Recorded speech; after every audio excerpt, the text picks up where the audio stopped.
Hi there! Before I begin, welcome back to the channel. My name is Fred Macedo. Before I begin, I want to clarify that I follow the Spiritist doctrine, coded, systematized by Allan Kardec, which is considered the promise of the Christ that he would send a promised comforter who would teach all the things that he couldn't at the time and remind us what he had said and has been lost. The doctrine has as its pillars the existence of God, the immortality of the soul, the plurality of existences, the plurality of inhabited worlds, and the communicability of the spirits. I have to say all these things because some have mistaken my beliefs, my spiritual beliefs. The message is in shackles. Dear friends, greetings. It's been a long time since I wanted to return to this house, as it was here that I received help from this group, from all of you, and from the spiritual friends who guide this place. I have to say that this message, I have written it, I have written it in the Spiritist Center. That it's a place of that spirits search for help in the spiritual plane. The service structure here is much larger than the vain imagination can conceive, as countless servants attend to each of the many necessary tasks. I was lost for a long time in what they call the transition zone. I call it the umbral, a terrible place I wouldn't wish upon my worst enemy. They say from above that it is our own consciousness that leads us to such places, and we stay there until the negative energies we have accumulated dissipate. Those who believe in something far better, in freeing themselves from the magnetic bonds that hold us in these places of pain. Spiritual people are more likely to don't stay in these places there is pain. I myself lingered there for a while until I had my awakening. They told me that this is very common, as few on earth cultivate spiritual goods, practicing detachment and goodness. The vast majority only see what they have, especially the superfluous slipping through their fingers. They dictate the pursuit of what they lack and ardently desire as the reason for the existence and purpose of life, the search for the matter, the search for the comfort.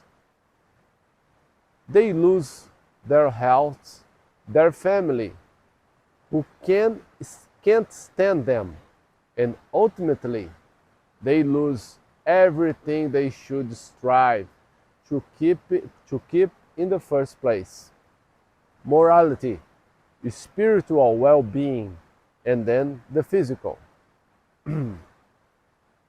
If I could sum up everything I should have done and shouldn't have done, I will do it in just one word: moderation. Material pursuits are legitimate, and the progress of humanity depends on them, but we must always arrive at a just mean, a middle ground, as a point of balance for what we aspire to, in the sense that it should not come at the expense of others' diminishment, their moral and material loss. In one word, the golden rule. Even when society encourages a certain behavior and grants us certain rights, we must consider whether these rights fit into the golden rule.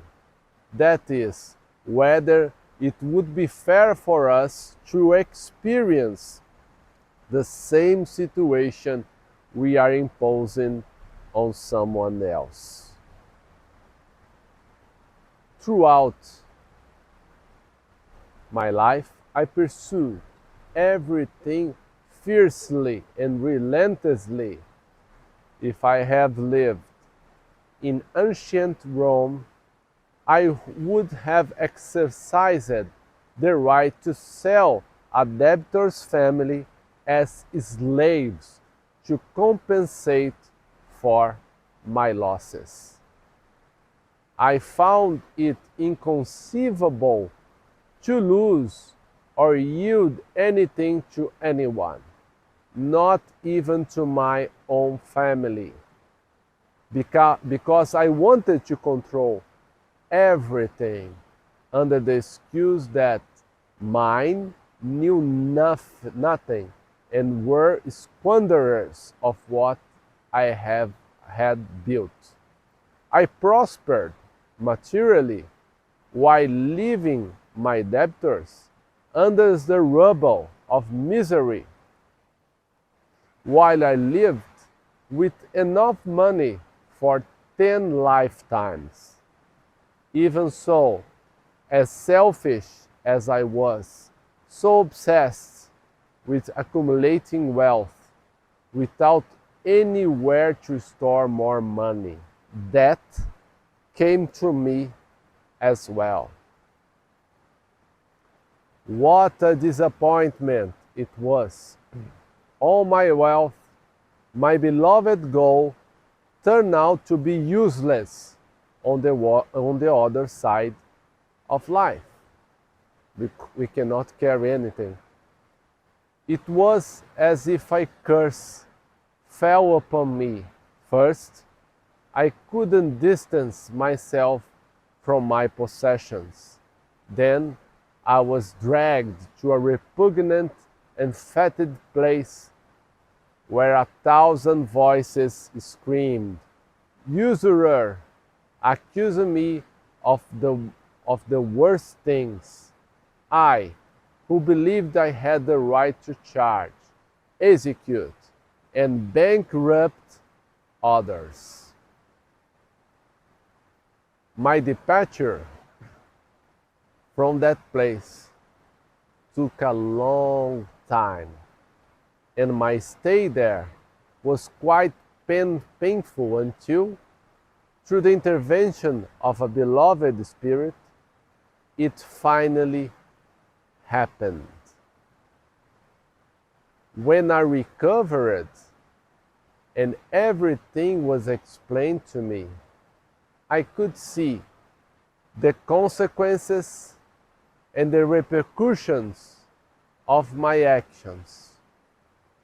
I realized how many homes I had ruined and even crimes that were committed. Such was the misery I created. I have been told that in my next life on earth, my reincarnation, I will be born poor, suffering in my own skin what I did to others, as a way to alleviate the tremendous remorse that haunts me in the spiritual life. Moreover, I have a long journey ahead of me, helping each one of those I harmed, many of whom still persecute me because they have not been able to forgive me. But God is greater, and Jesus, in his infinite kindness, has put me once again on the path of the brothers and sisters who have assisted me, instilling in me the understanding that everything can be rectified.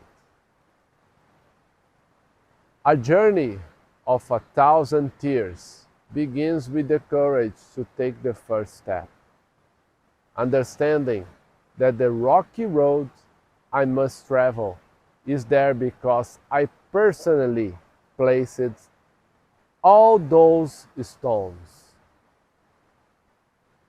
Courage, brothers and sisters, to change while there is still time, no matter how much you may love material things. Practice detachment, give, lend, even neglect them a little, because the most important thing is to care for and love your own family more than all the gold in the world. Misguided wealth only imprisons and brings unhappiness. Reflect and meditate upon this. Regards, his name is Adelio. And now there is a brief note from the mentor, from the spiritual guide of that night. Attention, friends. Work every day to detach yourselves from the things of earth.